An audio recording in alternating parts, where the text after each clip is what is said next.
Krishna, Hare Krishna, Krishna Krishna, Hare Hare, Hare Rama, Hare Rama, Rama Rama, Hare Hare.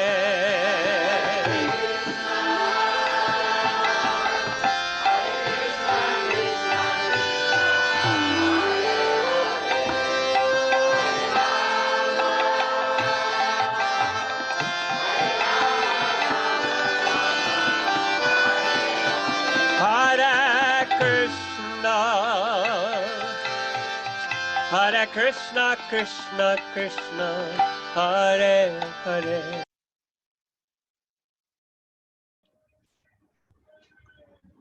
Hare Krishna. Hare Krishna. We welcome all of you for this 21-day workshop from ISKCON Cultural Center. I'm extremely grateful to all of you for attending 3 days with great enthusiasm, and I'm sure all of you would have relished each and every moment of these 3 days. I myself had listened to all these wonderful lectures again, and so much of valuable information was shared over the last 3 days. So before we go into the topic, firstly I would like to seek the blessings of the Lordships and of all the other wonderful devotees who have been guiding us in our spiritual life, and it is only by the wonderful knowledge that they have shared we are able to gain something valuable and try to share to all of you. So I would like to offer small prayers and then begin today's seminar. Today's seminar, all of us, it's very relevant for all of us, managing the raging mind. Yes, we'll discuss on many important interesting things, how to deal with the mind, first of all what is the mind, etc. We'll first offer small prayers and then we'll begin today's seminar. Om Ajnana Timirandasya Jnananjana Shalakaya Chakshurunmilitam Yena Tasmai Shri Gurave Namaha. Shri Chaitanya Manobhishtam Sthapitam Yena Bhutale Swayam Rupa Kadamahyam Dadati Swapadantikam. Hare Krishna, Krishna Krishna, Hare Hare, Hare Rama, Rama Rama, Hare Hare. So before we go into the topic, I wanted all of you, if you can share on your chat 3 wonderful things that you have learned so far. Any 3 things that you have you like the most in the first 3 topics. If not 3, at least 1. All of you can just share one wonderful thing that you have learned so far. Am I audible to everybody? If I'm audible, please say yes. Okay. Yes, you can at least message on the chat 1 carry home message that you have taken since these 2 days, 3 days, since these 3 days.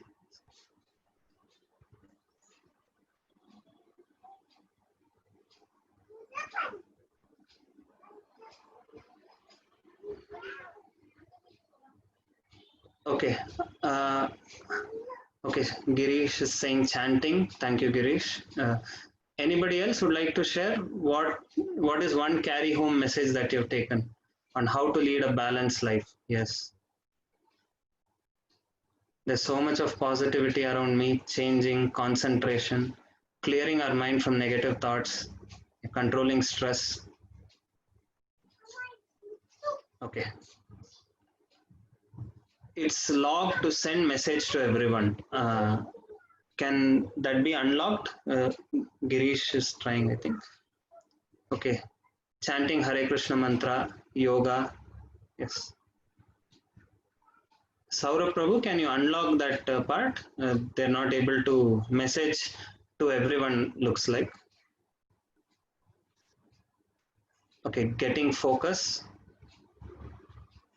Okay, so many are saying chanting. It's a very, very happy news. Chanting is one of the most important activities in order to control the mind, lead a balanced life. Yes, that's the most important thing. Most are appreciating chanting. We're very happy for that. So, thank you, everyone. Now, I think we'll just begin today's topic. It's a very, very interesting topic, managing the raging mind. So, our entire 3 days will go as follows. Today, we'll mainly focus on learning, trying to understand what is the mind and what are habits and how mind is going to play an important role in cultivating our habits. So that's the first part we'll study today, we'll discuss. And the second part, which we'll also be discussing today, is understanding the power of the mind and power of habits. Why we need to be very, very cautious about dealing with the mind as well as dealing with our habits. So yes, I think Venkat Anand has raised his hand. Is that by mistake, or would you like to say something?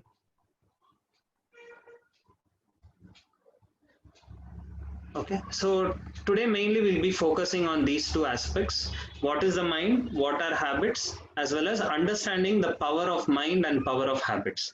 In tomorrow's session, we will also see a very, very important part, why bad habits are bad, although it makes me feel nice while doing those activities. So many of us may have this challenge. I know it's bad, but it gives me pleasure. So why should I say no? It's a very often we experience this tug of war. So we'll try to understand why bad habits are bad, although they give us some amount of pleasure. And then the last part is the most important part, which we'll discuss in tomorrow's session as well as in the third session, on how to change our habits and some practical tips for mind control. And every day, of course, the last 15 minutes we shall dedicate for question and answers. So whatever questions you have, you can please post it on the chat towards the end. We will discuss all of them. And yes, so now the first part, what is the mind? So in the first seminar, stress management, you have studied a little bit about the mind. Suvarna Gaurahari Prabhu has shared some valuable information. But first we are going to look at a Bhagavad Gita shloka. This is from the 7th chapter, 5th shloka. It says, Bhumirapo nalo vayu kammano buddhirevacha ahankara iti yamme binna prakritir ashtada. And the translation for this, and there's another shloka also which follows this, apareyam itasva anyam prakritim vidhi me param jiva bhutam mahabaho yedam daryate jagat. So these two shlokas, Lord Krishna is explaining the entire material world and the spiritual world. What are they made up of?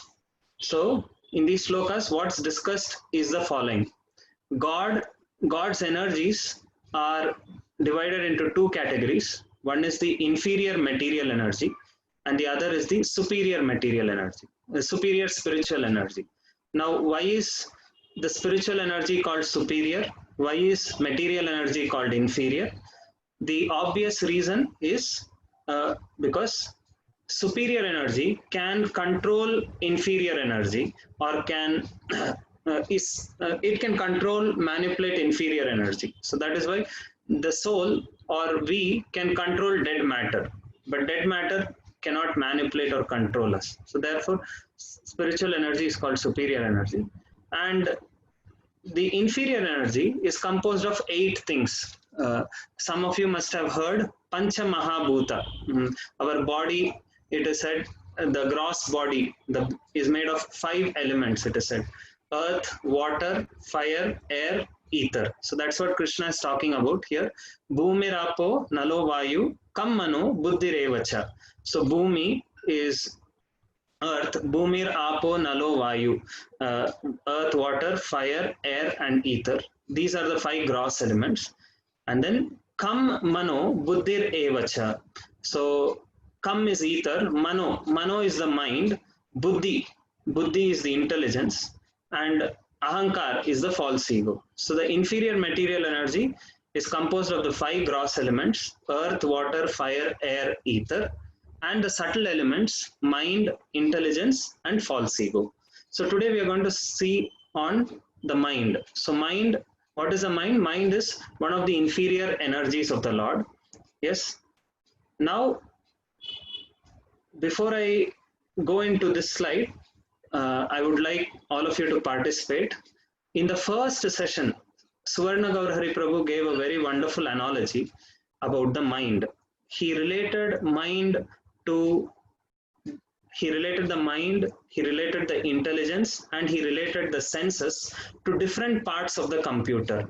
Can you please recollect and share what are the senses when you compare the senses to different parts of a computer? What part does the senses represent, and what part is the mind, and what part is the intelligence?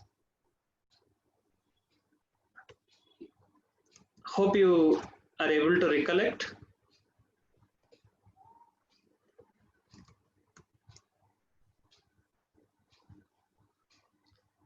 Yes, good. Some students, some are answering. Senses are the input devices of a computer. Yes, senses are like keyboard, mouse, etc. Yes, that's correct. What about the mind? Okay, CPU is the intelligence. Yes, because it is the decision maker. Yes, correct. And what is the mind? Mind is like the memory of a computer. Yes, so we have the hard disk, we have RAM, etc. We'll go a little more in depth today on those things. Yes, so many of you have given out right answers. Congrats for that. So I'm happy that you're able to recollect all wonderful things that you have studied. So the mind is like the memory of a computer. And the senses are like the input devices which gather all the information, and then the mind is the memory of the computer, and based on the inputs the intelligence decides whether I should end up doing this activity or not doing this activity. Yes, and this analogy is in the Katha Upanishad. So the chariot of the body, what does this analogy indicate? Here you can see that there are 5 horses, and the 5 horses are controlled by the rope or the reins, and there is a chariot driver who's also controlling the rope as well as the horses, and then sitting behind is the passenger. So the Katha Upanishad gives this analogy that these 5 horses are like the 5 senses, and if these 5 horses are not controlled by the rope, then these 5 horses will run hither and thither, and then the chariot is not going to be in a very healthy state. So the 5 horses are the 5 senses, and they will be controlled provided the rope is quite strong and the rope is able to channelize these horses in a particular direction. And the rope represents the mind, and the chariot driver who is controlling the rope, who is superior to the rope, is the intelligence, and we, the Atma or the soul, is like the passenger seated behind. Just we can think about this analogy. We can think about this incident. Let's say we have our examination. We are about to go to the exam hall, and we book a Ola or a cab or auto. And imagine your GPS is correct. You have put the right destination, but the auto driver is probably a drunkard and he wants to loot your money. So you're not going to be happy because he's not going to take you to the desired destination. So for the passenger to be happy, all these people have to cooperate. That means the driver must be a good driver. But let's say the driver is very good, but the parts of the, let's say the steering wheel is not proper or the handle is not proper, then although the driver is good, because the instrument itself is faulty, you may still not be very comfortable. So therefore, it is important that all of them are in a healthy working, in a healthy situation for us to be actually happy, right? So if the soul, that means if all of us have to be happy, we need to have a very good chariot driver who can control the five horses which tend to run hither and thither with the help of strong ropes. So the intelligence must be strong, the mind must also be strong in order to tame the five senses, which by nature tend to go hither and thither. So this is the example which is given in the Katha Upanishad of the body and the chariot analogy. And in the next part, you have seen this slide even in your first session. What is the mechanism of the mind? The senses, they are like the input devices, and they take in all the inputs from the outside world. And what is mind? Mind is a storehouse of our habits, unfulfilled desires, and previous experiences. So these are things which are stored in the mind. I'll little bit elaborate on this. It's a storehouse of unfulfilled desires and previous experiences. Let us say that we had gone to maybe some hotel, let's say Adigas hotel, and we had tasted some nice masala dosa. So next time when you're going towards that zone, immediately you will see a pop-up coming that the mind will immediately say, hey, last time the dosa was very good here. Why don't we again step into this hotel and try again? So this is what the mind does.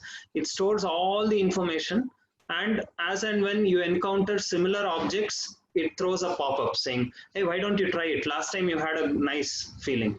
And in case you had a bad experience, the same thing is also again given out by the mind when similar situations come. Like let's say last time you went to meet a friend and the friend did not respond properly. So next time when you see the same friend, at that time a pop-up will come, hey, better don't smile at him, he has an attitude problem. So mind stores all our previous experiences, and mind is the seat of all our desires. All our desires, they are stored in the mind, and as and when it sees an environment conducive to fulfill the desires, the mind throws a pop-up. Yes, just like when we type on computer, let's say we type V in on Google, and previously if we had searched for a cricket player Virat Kohli, next time when you type V, the first hit on the hit list you'll see Virat Kohli appearing. Same way the mind stores all our desires, and moment it sees some situation where you can fulfill those desires, it will try to remind us of those desires. So this is what the mind does. Hope everyone is able to follow. If you're able to follow, please type a S. That will give me a feedback. All right, so thank you. Yes, so this is what the mind is. The mind is storehouse of desires, unfulfilled desires. Our habits are also stored in the mind. That means our impressions are stored in the mind, and we also have our previous experiences stored in the mind. So now, how is the mind going to impact on our habits, or what is the relation between the mind and our habits? So how does the mind affect our habits, and how does habits affect our lifestyle itself? Yes, there's a wonderful sequence here in this slide. I like this very much. Sow a thought, and what do we end up reaping? We reap an action. You sow a thought, we reap an action. You sow an action, we reap a habit. So what is a habit? Here we are coming to the definition of a habit. An action repeatedly performed slowly becomes our habit. Like Suvarna Gaurahari Prabhu had told us that 21 days we start chanting, then slowly it will become our habit, because it's an action repeatedly performed.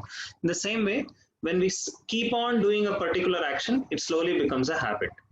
And then sow a habit, and that habit or group of habits that we cultivate reaps our character. So how do we form our character? By different habits that we cultivate, we slowly form our character. And sow a character, what do we reap?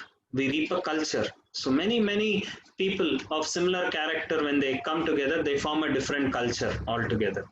And sow a culture, And what do we end up? We end up reaping a destiny. So this is the sequence. It all begins with a thought. So the thought comes in the mind, because the definition of mind is it's a place of thoughts, unfulfilled desires, previous experiences, and habits. So a thought, when we sow it, it eventually becomes an action, and the action becomes a habit, and a habit becomes character, and character eventually a culture, and culture destiny. So where do we get our destiny from? It's all beginning from the mind, which is the storehouse of all thoughts. So therefore we need to be extremely cautious. In the Ramayana, we will see this wonderful example. We all know that Ravana committed a great blunder by becoming attached to Mother Sita. Now, how did Ravana become attached to Mother Sita? Was it that it's not that Sita had posted her profile pic and Ravana looked at her profile pic on Facebook and then fell in love with her? No, it didn't happen like that. In fact, Shurpanaka, when she got her nose cut, right, she wanted to take a revenge on. Is my audio not very clear? Should I be a little louder? Okay, thank you.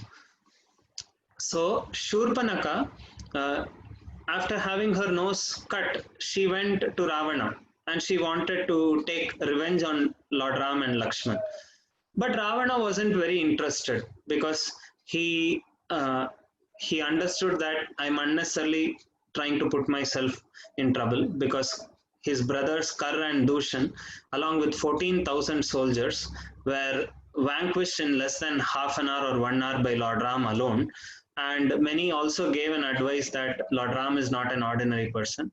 Don't lose your prestige by getting defeated to normal exile in the forest. And then Ravana thought, I will not proceed. But then Shurpanaka understood the weakness of Ravana. So Ravana had the weakness of falling prey to beauty of women. So she used this point and agitated the mind of Ravana by describing the beauty of Sita. And then what happened? Ravana went on contemplating. So when the thought is munched in our mind for a long time, eventually we become determined to do that activity. So what Ravana did, when the thought came, he went on munching it, and eventually he decided, now I need Sita. I cannot be happy without Sita.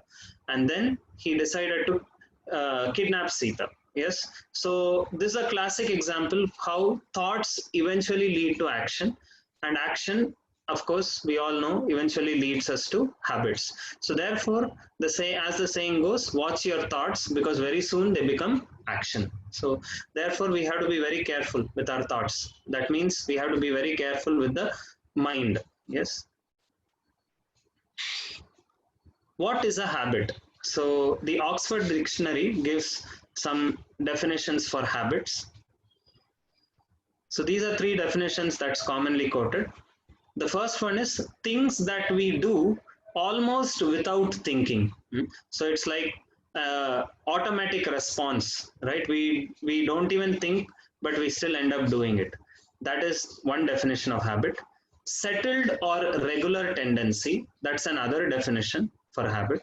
And the third one is mental constitution or attitude. So I would like to tell a story in order to help us understand this definition better. So those who all know a little bit of football, you may relish this more. So once upon a time, it so happened that there were 2 football giants, very popular football teams. They were in the final of a very important tournament. And it so happened that just one day before the final, all the goalkeepers of one of the teams, they all went for some dinner, and they ended up eating some stale food, and all of them had dysentery. And at this time, because they had come so far off from their they were not able to quickly find a replacement. So then it so happened that the coach decided, let me see if I can find some other person in the locality who knows a little bit of football skills, I can somehow convince him to play the role of a goalkeeper only for this match. So he goes around the town to see if there are anybody, if there's any talented kid probably on the street or some other place who we can make him as a goalkeeper. And he interestingly saw that there was one watermelon seller who looked very talented. What inspired this coach to go and approach the watermelon seller was every afternoon a huge truckload of watermelons would come to his shop, and the truck person, eager to unload all these watermelons and go to the next destination, he would start throwing the watermelons at a very rapid speed, one after another. But this watermelon vendor had such amazing reflexes that he would catch every one of those watermelons and not a single did he drop. So this made the coach feel this person's reflexes are very good, and he also knows the art of catching the watermelon. So why don't I approach him? So he goes and requests him, this is our precarious situation. Can you kindly help us? Because we don't see any other talented person whom we can take a gamble and make him the goalkeeper. So this fellow says, yes, I've been a football player also. In my childhood, I always loved playing football, and I'm eager. I think I can be the goalkeeper for your team for the final. So it was set, and when the match was taking place, 89 minutes were up, and the defenders were very careful not to let let the other team test the goalkeeper. And 89 minutes, the score was 0-0, 0-0. But in the final minute, it so happened that somehow the striker, the forwards got past the defenders, and they were one-on-one with the goalkeeper. Now the entire crowd was in great anticipation. What is this goalkeeper going to do? And the striker, what does he do? He curls a ball almost heading towards the top right corner. It is said when a striker hits the football and if it's heading towards the top right corner or left corner, it's almost impossible to catch because you need to stretch as well as you need to jump high. So most of them thought, hey, this goalkeeper is not going to do anything. But to their surprise, what did the goalkeeper do? Because he had a habit of regularly holding on to watermelons with such amazing reflexes, he made an unimaginable jump or dive, and he saved the team. And the whole crowd, they were applauding and congratulating this goalkeeper for a moment, and the very next moment, all of them started throwing abuses on the goalkeeper. If you have heard this story or if you have not also, can you tell me why immediately all of them started throwing abuses at this goalkeeper? What do you think must have happened?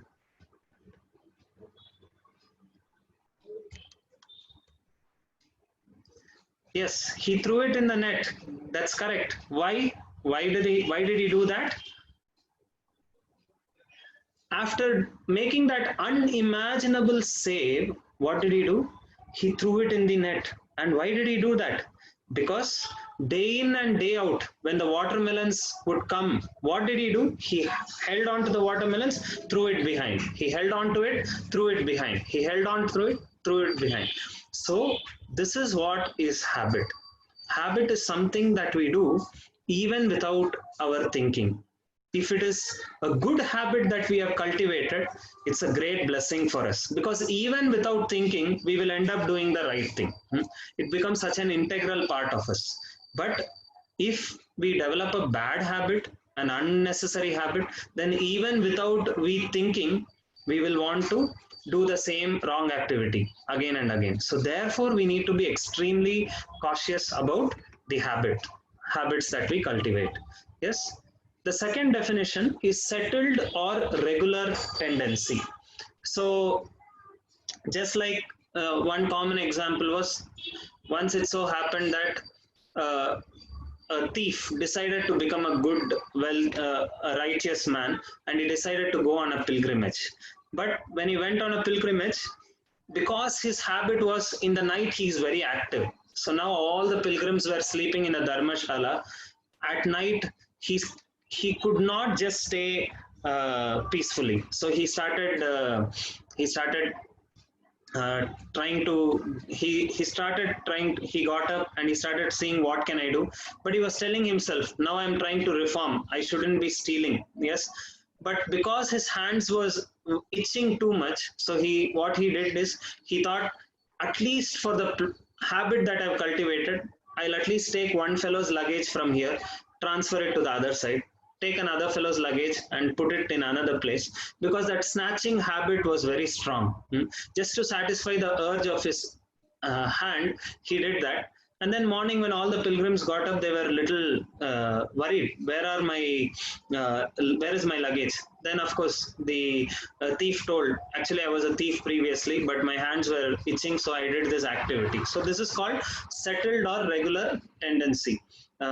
We may not want to do it, but we are forced to do it. Yes. And the third definition for habit is mental constitution or attitude. Just like a dog's tail, you keep it you preserve it, you put it inside a straight cylindrical rod, and after 1 month you remove the rod, the tail will again appear to be bent. So that's the definition of habit. Yes. So we saw 3 definitions: things that we do almost without thinking, a settled or regular tendency, and mental constitution or attitude. And we saw the 2 stories also. Now, what is the mind? Is the mind my friend or my enemy? So the Bhagavad Gita says, just like a knife, is it good or bad? It depends on who uses it, for what purpose does he use it. Same way, the Bhagavad Gita says, the mind can be one's best friend as well as one's worst enemy. If the mind is controlled, it is our best friend. And if the mind is uncontrolled, it will be our greatest enemy. So this wonderful shloka from the Bhagavad Gita, 6th chapter, 6th shloka, Lord Krishna is telling this to Arjuna. Yes. Bandhuratma Bandhuratmatmanastasya yenatmaivatmana jitaha anatmanastu shatrutve vartetatmaiva shatruvat. And what is the translation of this shloka? The translation is as follows. Just a minute.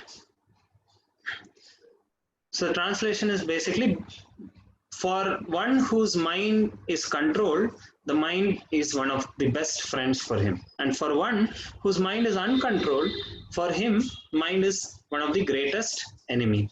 Yes, because we know that all our desires are stored in the mind. So for a person who, if he wants to do something tangible to this world, tangible to the society, all his desires originate from the mind. So if his mind is controlled, purified, then naturally good desires spring out from him. He will want to do good to the world, good to himself. So therefore, it becomes one of his best friend, because that's where we have heard this saying, desire creates the power. Yes? There are so many success stories of people who have achieved unimaginable heights just because of their desire. So the example of the knife that I was telling, right? Some of them have asked me to repeat. The knife, is it good or bad? It depends on who is using it. If a surgeon is using it, it's very, very good, because it may be used to cure a patient from his disease. A surgery may be performed. But if that same knife is in the hands of a murderer, it's very, very bad. Same with if that knife is in the hand of an expert cook, a delicious serving may come in front of all of us. But if that knife is in the hands of a child, it may be detrimental also. In the same way, mind can be our best friend or the worst enemy. Provided the mind is controlled, then it's our greatest friend. So therefore, it is very, very important for us to tame the mind, because if the mind is tamed, it can become our best friend and we can do unimaginable things with the help of a controlled mind. Yes. Now, before we go to the next part, I wanted to have a small poll for all of you, because we're going to now study, we're going slowly to the next section. Why is the mind sometimes called the raging mind, right? Before we go into that part, I wanted you all to attempt one poll about the mind itself. Yes. So the question, hope you are able to see it on the screen. Yes. The question is, how many of you have experienced these natures of the mind? Multiple options are correct. Okay. So flickering or unsteady, then madness or craziness, then forceful. Forceful means unwillingly getting into a bad activity. And then stubbornness. Stubbornness means even though there is a lot of good advice coming, still the mind, still we want to end up doing the same wrong thing. So many of us must have experienced at least one or more of these natures. You can kindly give your responses. What all things have you experienced, the natures of the mind, because that's the next part of our discussion. We'll see each of these in detail. Yes. So 97 have voted, some more.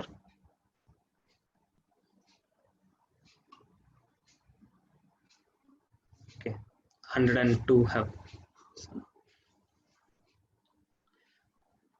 If you're a student, many would have experienced the raging mind. So raging means it's like a volcano that's erupting, something like that. Or you can say that it's kind of a rage means it's like a flurry of forceful thoughts or desires that's coming, anger, uncontrollable, such kind of things. Yes, uncontrollable things. All right, so most of you have answered. I'll share the poll results also. So most of them are saying they've experienced. Yes, so most of them, highest people have said they've experienced the flickering nature of mind. Yes, very, very unsteady. Right from our student days, we all have had experience of this. The mind just cannot stay focused on one activity. And that's what we are trying to do in chanting or meditation. What are we trying to do in meditation? We are saying, oh my dear mind, you're not going to do anything else except hearing the holy name for the next 5 or 10 minutes. So that is how we are building our muscles of the mind here. Yes. So just like when you go to a gym, initially you may not be able to pick up dumbbells for a long time. After 1 or 2, your hand starts paining. But as you go on practicing, you'll see that the duration and the weights also keep on increasing. The same way, what we do in chanting is trying to reduce the flickering nature of the mind and trying to make it focus on the holy name of the Lord, which not just gives us concentration, but purifies our mind and heart also, like that. Yes. So most of them have said unsteady, they've experienced the unsteady nature. Then stubbornness, not willing to listen to any good advice. Yes. And madness and forceful or unwillingly getting into a wrong activity. Yes. So surely these are all the different natures of the mind, which is what we are going to see in the next shloka. So this is again a shloka from the Bhagavad Gita, which says, Chanchalam hi mana Krishna pramati balavadridam tasyaham nigraham manye vayur eva sudushkaram. So this is talking about the nature of the mind. So the mind has 4 natures. Chanchala, very, very flickering. Pramati, pramati means madness. Balavad, as we already saw, forceful. Although I don't want to, somebody as if they're pushing me from behind to do it, that way. And dridam means stubborn. Even with good advice, I do not want to. And Arjuna is saying, it is more difficult for me to control the mind than to control the wind. Arjuna could control the wind, and he's still saying it's difficult to control the mind. We can't even control the wind, then how much more difficult it will be for us to control our mind. Yes. So that's why mind is very, very, mind can cause a lot of trouble, because it can forcefully make us do something it can be very stubborn or obstinate, right? For each of them, we can see one example. Like in my own student life, when I recollect, I could see these natures. I was addicted to computer gaming, and I would see that I would unwillingly be doing it because next week I would have my examination. I'm sure many of you would have had this similar experience. So when you're playing computer games and you're seeing that exam is right around the corner, you will be wondering, oh my God, I haven't prepared. It's not that we are enjoying while playing also. At the back of the mind, that tension is there. Oh, I have this to study. I haven't prepared well. I may not do well in the exam. And still we end up doing it. So that's the forceful pramati nature of the mind. It makes us mad kind of thing, right? We know that it's not good for me now because I have other better things to do. And the escape button is also a centimeter away from us, but still we do not have the enough determination to just click on that. So shloka number 6th chapter, I think this is the 26th shloka or 24th shloka, this one. So 6th chapter this is. So Arjuna is saying it's more difficult to control the mind than the wind. So for us also, it's definitely a challenge. And what is the nature of a habit? So habit, one of the first natures of habit is habits are very addictive in nature. So what is the meaning of the word addictive? Any guesses? You can type on chat box. Yes. Okay, 6th chapter, 34th shloka, that was. Addiction. Does anybody know the meaning of this word addiction? Where does it come from? It's a Latin word. If you go to the root word, right, addiction, it's a very simple one. It means adding dictators to myself. So that is the meaning of addiction. So addiction means we are adding dictators to ourselves. So that is the nature of a habit, right? So many times I tell our students, see, we fought for freedom, we fought for independence, and after independence, now the teenagers, as teenagers, we fight for freedom against our parents. We say, give me freedom, give me freedom to do the things the way I want. Why are you imposing like that? So we ask for freedom, but eventually we add dictators to ourselves and become slaves of our own habits. Is that not very ironical, right?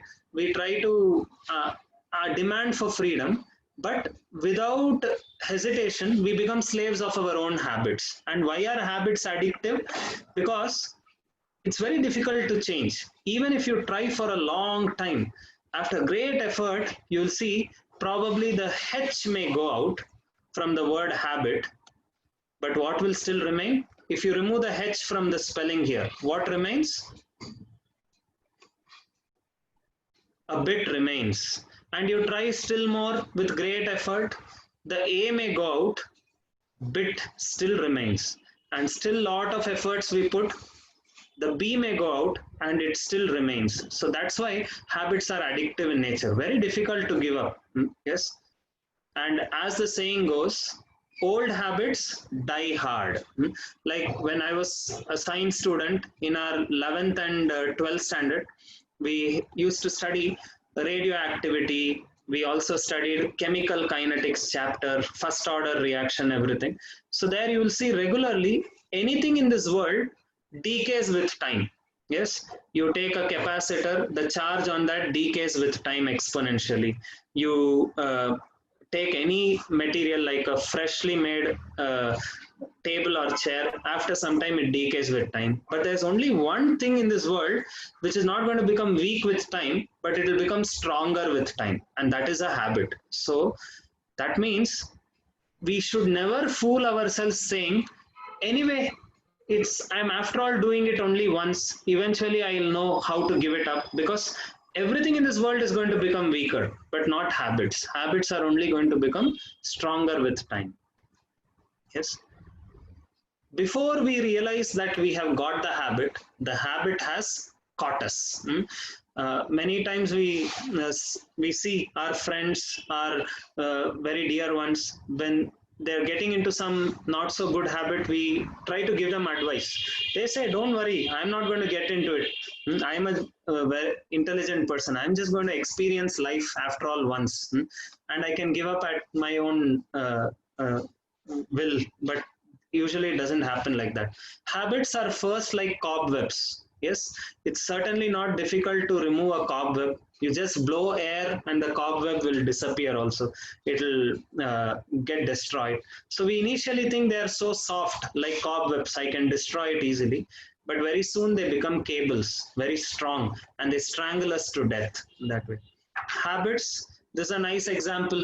All of us will have this practical experience. Habits are like soft, cozy beds, very, very easy to get in, but only to get out, it's very, very difficult, right?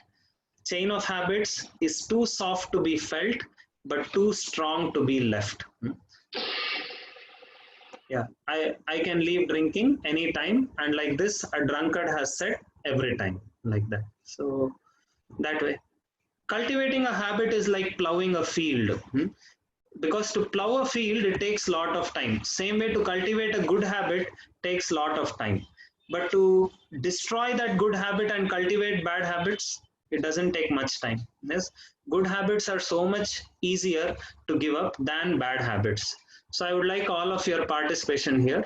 Can you list one or two habits, good habits that you had cultivated for years together, and in no time, without you noticing also, you have given it up? Yes, you had given up that good habit. You had cultivated it for years together. Yes, yeah, getting up early, reading.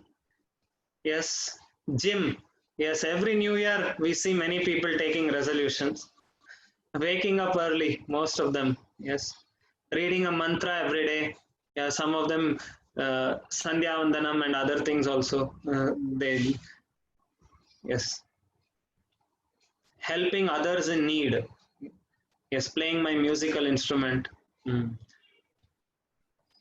Exercising, writing a diary. Yes, so good habits we may have cultivated for many years, and in no time we may just give it up. Yes, so therefore we'll have to do a lot of we'll have to put a lot of endeavor in order to cultivate good habits. Yes, sleeping late also some have written. It's a good habit that you have cultivated. Eventually, in some of the future sessions, they may also say how, of course, each one's lifestyle and work requirements are different, but generally it is said early to bed, early to rise makes a man healthy, wealthy, and wise. And maybe in one of the future sessions, some of them will share also how even medical studies say the same thing. Yes, thinking positively, chanting. Yes, many of us might have been chanting Vishnu Sahasranam, etc. Yes, and we might have just given it up. Morning walk. All right. So thank you everyone for your participation there. So like that, many good habits we may have cultivated and we may have just given it up so easily without our noticing. Therefore, it's very, very important for us to pay focus on what habits we are cultivating. Yes, early to bed, early to rise. And how does habits play a very important role in our life? Life is made of choices. Life is like a binary decision tree.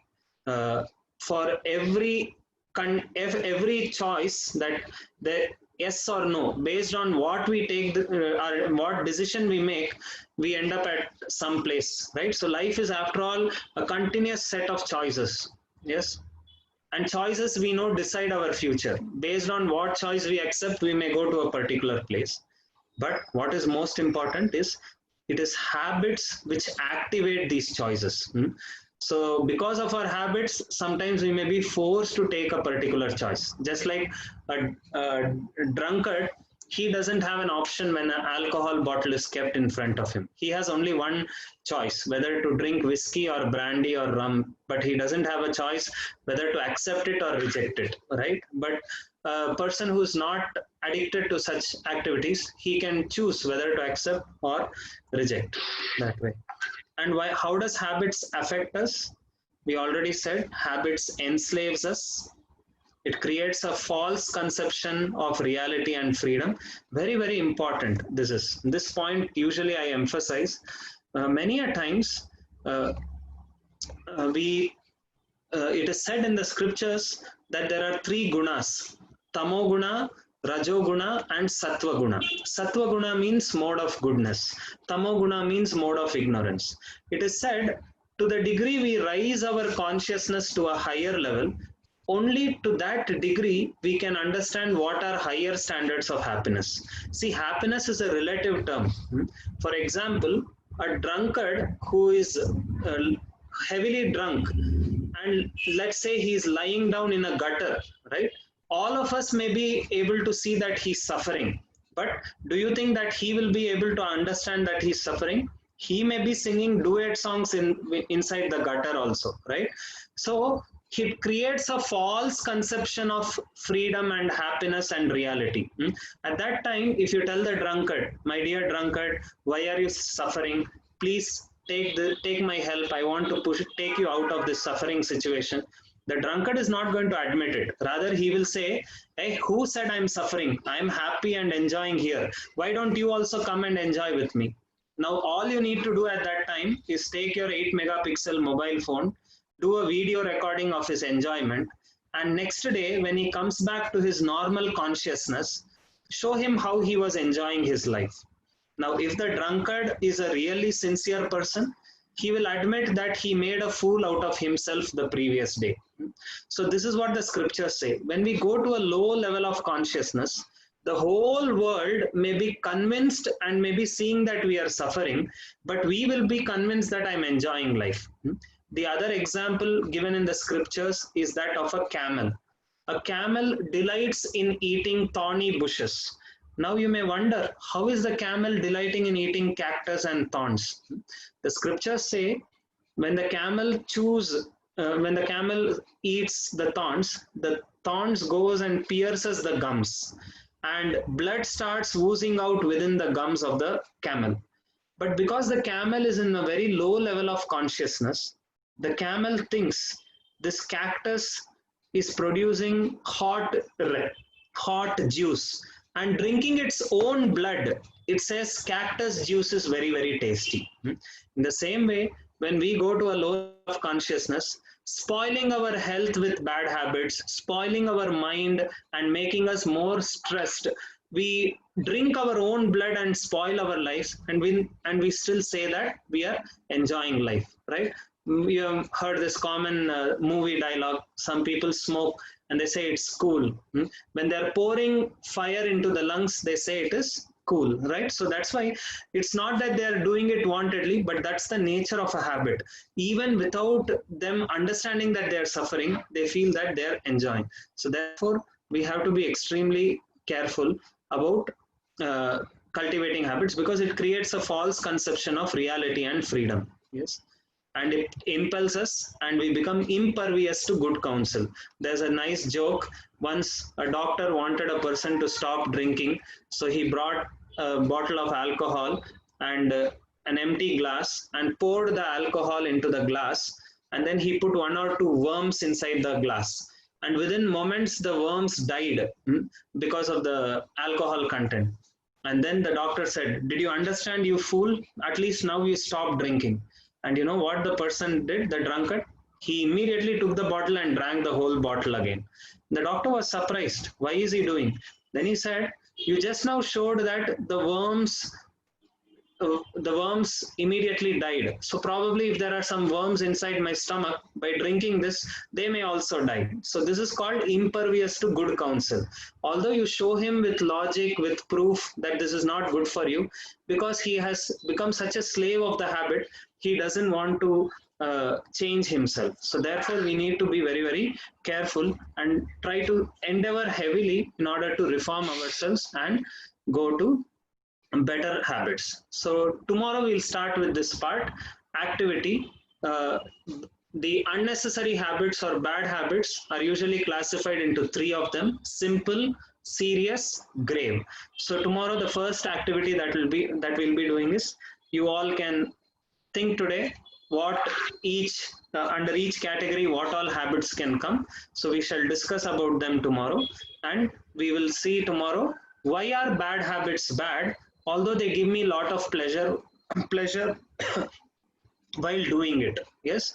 So I'll stop sharing my slides, and from for the next 5 to 10 minutes, I thought we should take up any questions if you have. I will try my best to answer whatever knowledge we have. Okay, so is watching cricket a bad habit?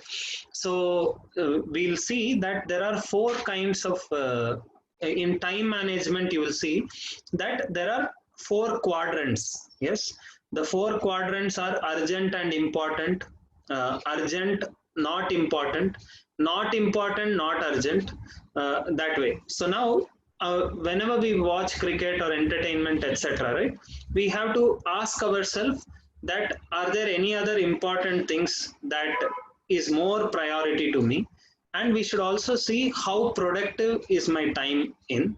Yes. So as I said, why we are asking this question is because the mind needs entertainment, and when the mind needs entertainment, we should slowly decide whether to give it entertainment in tamoguna, entertainment in rajoguna, or entertainment in sattva-guna. Like, for example, a drunkard, for him happiness is drinking liquor, but for a higher level of consciousness he also does some entertainment, but it will be at a higher level. Now, higher and higher, when we go to try to get better happiness, what will happen is, in sattva guna happiness will come without any suffering. In tamoguna, happiness comes with lot of suffering, right? Like, for example, the drunkard may get some happiness, but a lot of suffering is involved. In watching cricket, we can say maybe comes under rajoguna, because in rajoguna happiness is also there, suffering is also there. If IPL, if for example, if we are a Bangalorean, if Bangalore wins, we feel happy. But if other team wins, we feel sad. But if you think I'm an Indian, whether Bangalore wins, Hyderabad wins, anybody wins, we feel happy, right? So Rajoguna means there is sometimes happiness, sometimes suffering. So what we are saying is, don't say no to entertainment, but try to go to higher levels of entertainment. If you want to watch, listen to music rather than listening to degrading songs, listen to some other songs which will elevate our consciousness, like that. Same way, if we want entertainment, we can do yogasana, we can read some wonderful literature. Yes, all of us like, some of us may like reading novels, read wonderful scriptures like Ramayana, etc., where you'll get jewels and wonderful lessons to your to implement in our life. Yes. So again, watching cricket, how much time you're investing, and other priorities, based on that you can do. But certainly there are higher forms of entertainment also than that. Yes. Yes, how to overcome these habits we will explain in the second and third session. Yes, what is the best time to sleep and get up? Suvarna Gaurahari Prabhu told in the first session, ideally 9:30, 10, but working professionals, students may sometimes stay awake to 10:30 and all. Preferably 10, 10:30, within that one should go to sleep, and try to rise early that way. How we can control the mind, again we will discuss that in the next session. How can we understand whether our mind is our friend or enemy, whether it is good or bad? So how to understand? We have to see whether the thoughts that it is giving to me is beneficial for me or not. For that, we have to make our intelligence strong, because the intelligence is going to determine whether it is beneficial to me or not. And to make intelligence strong, we should regularly attend such seminars where we can discriminate, and we can get more clarity on what is beneficial to me, what is not beneficial to me, and by reading scriptures, etc., like that. Is investing in share market called gambling or a bad habit? Yeah, it is called gambling, and it's a bad habit also, both of them, because it makes us sometimes very, very stressful, because there's so much uncertainty. Suvarna Gaurahari Prabhu told us in the first session, whenever there is uncertainty, we are in lot of stress. Yes, why should we unnecessarily put ourselves in lot of stress? I was jokingly telling some of our students, our modern day computer games they are also designed in so much in such a way that even in virtual world it is putting us in stress, right? Like need for speed, most wanted. Already you're afraid of traffic police, everyone. Again in that computer game also, why you want to be caught by a traffic police, why you want to meet an accident and die. Already we are afraid of bomb blast, terrorism. Again there are so many games where everything, shooting goes on, killing goes on, like that. So sometimes we unnecessarily put ourselves in trouble that way. Yes, the slides we will share to all of you once the entire seminar is over. Yes, how shall I improve on my sleep schedule? I'm not able to wake up early in the morning. If you have parents with you, you can tell them strictly that they can help, or anybody else in your place where you stay, that will help you. And one practical thing what we do is we keep the mobile very far off so that we can't snooze it immediately. And don't keep it in silent mode. Keep the mobile very far while sleeping, and because it will keep ringing loudly, in order to get up and switch it off, you will rise from your bed, and the moment you rise, turn on the light, wash your face, and then turn off the mobile. How to yes, how to get rid of excessive thinking. Yes, this also we'll see some practical tips in the third session for mind control, how to reduce our unnecessary anxieties that way. When somebody is irritating you by repeating the same things, after sometimes you burst out. How to control this anger? Yes, we'll discuss this in the third session during the question answers time. How to be patient even when we are hurt? Generally, by attending more and more classes, by becoming more introspective and philosophical, it will give us a lot of backing to remain patient even when we are hurt. One easy understanding is, whenever somebody, even if we haven't done anything wrong, has come and scolded us for some purpose, with the knowledge of scriptures we know that I'm just probably reaping my own karma of the previous life. I do not know, or in this life I do not know what mistake I have done, and probably just to reap that thing for no good reason he has just come. Now why should I retaliate? I'll just keep myself humble. And anger, we all know, is one letter short of danger, right? Anger is ANGER and danger is DANGER. So if we become angry, we unnecessarily spoil relationship. We end up doing something which is detrimental for others and detrimental for ourselves too. Yes. So I tried to wake up early. I woke up for 3 to 4 days, again gave them up. How do I get into this habit? As I said, take help from people who are nearby, and keep your mobile far off. If there's a friend who can help you, there's nothing like it. And these days with all technology, sometimes some of our friends tell, after waking up, some of the friends, they call each other, and once we respond saying I've woken up, we may again go back to sleep. So some of the friends, they're saying, let's get up together and turn on your Zoom camera, one round of mantra meditation we'll chant, and then your sleep is over, like that. So many people do many things like that. Yes. So that way. Can you explain Rajoguna, Tamoguna, Sattva-guna? Yes, Tamoguna means mode of ignorance. Mode of ignorance, and Rajoguna means mode of passion, and Sattva-guna means mode of goodness. So in ignorance, we do things which are detrimental to ourselves, and it neither gives us real happiness. It only gives us suffering. Like getting into deadly bad habits like drug addiction, all of that is under mode of ignorance. Mode of passion, we try to do something to give some happiness to us, but there's also a lot of suffering involved. Like some people may want to become a very expert speaker just to impress others, but if we try to impress others, there will not be an end at all, because you'll always see somebody else better than you, and then you again get disturbed. Oh, I thought I am the best, but there is one more fellow better than me, like that. So that is Rajoguna, where we are only hankering for appreciation, recognition, that way. And Sattva Guna means he's a person in mode of goodness. He understands God has given me all these talents, so I have to use it in the service of God. Only then my life is successful. And he's never proud because he knows these talents are coming from God. And even when a failure comes, after putting his fullest of endeavor, if he fails, he understands probably my destiny. God doesn't want me to be successful here, like that. Yes. So, how to make our mind powerful? You're already making it by chanting the Hare Krishna mantra every day. By doing that, slowly you'll see the mind muscles will become stronger and stronger. Sometimes we hold grudges against some people, and then that always stays in our mind. How to control this? So regularly, this is a very important question. How to remove grudges from our mind? You can regularly appreciate that person for whatever help he has done. Remember whatever things he has done for you.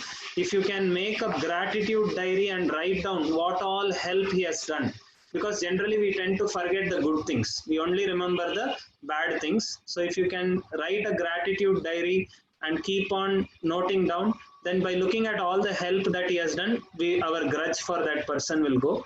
Also, if you have another friend who appreciates this person very much, hear from him about the wonderful qualities. Let's say person B is very close to C and you don't like C. So just ask B, can you tell me some good things about him, like that? So then the grudge will go away. Yes. And then how to improve self-confidence? By understanding that everyone is a child of God. So God has made everyone unique and he has given everyone one talent and some deficiencies. As long as I utilize my talent for God's service and for service of humanity, God will be pleased with me, and he will empower me more and more to do wonderful things also, like that.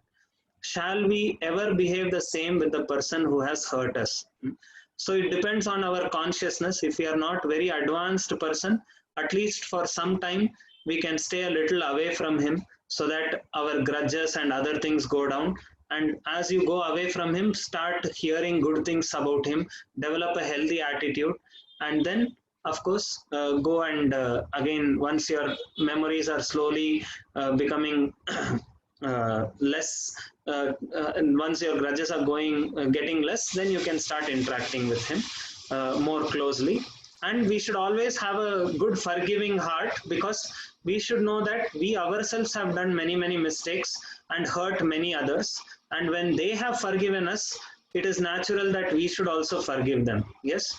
Many of us have hurt others by harsh speech. Sometimes even physically, we may have beaten somebody out of anger. Our own parents, they have tolerated us so much. Yes.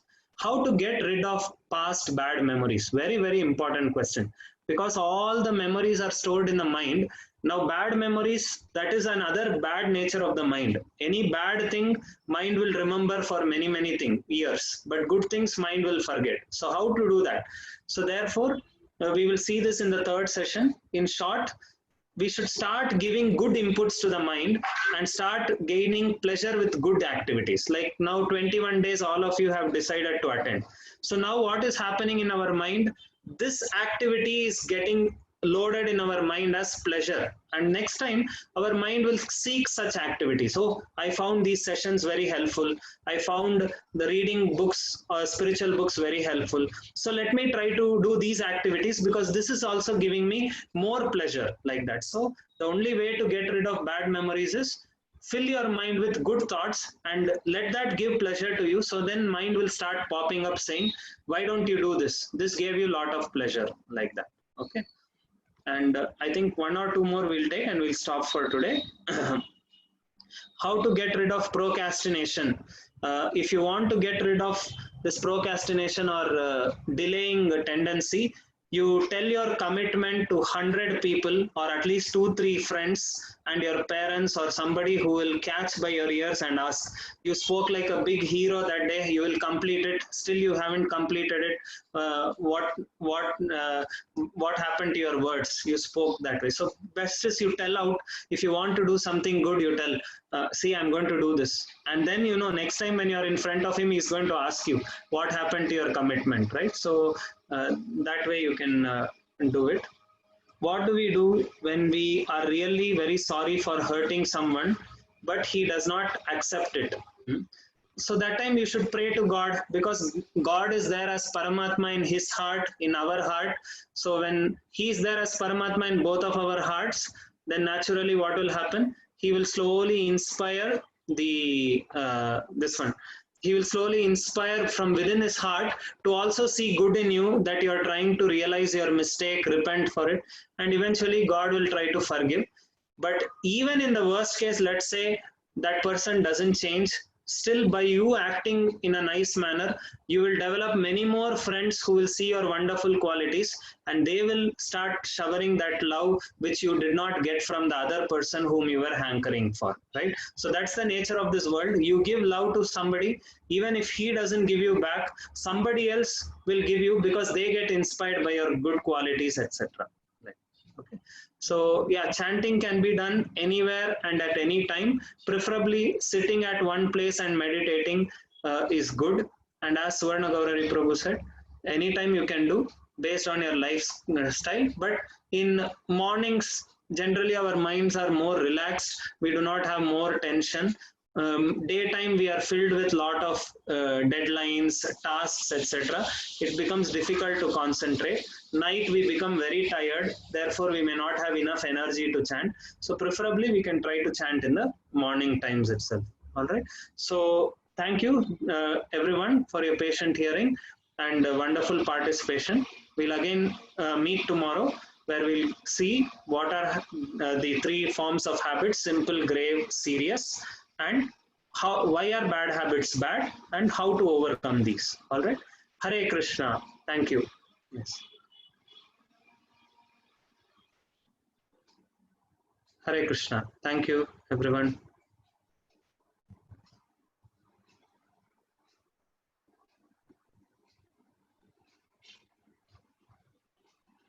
Hare Krishna. Yes. Hare Krishna. Thank you.